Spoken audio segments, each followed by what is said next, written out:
Hello guys, welcome back to Trading for Beginners, and in this video I am going to show you how can you use your fingerprint to unlock the Wise application. So without any further ado, let's dive right into this exciting video.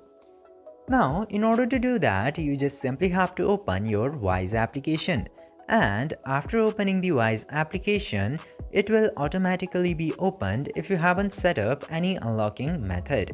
Now, you just simply have to go over your profile picture, and after tapping into there, go to the settings in general.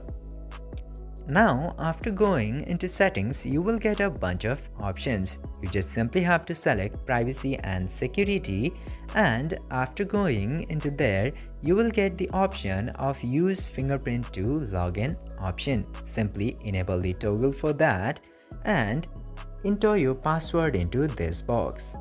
And after that, tap to continue, and you have to enter your biometric into here. And after that, your biometric for unlocking will successfully be saved into your Wise. I hope this video was informative for you. If yes, don't forget to like, share and subscribe to the channel to never miss another update. Thank you for watching the video.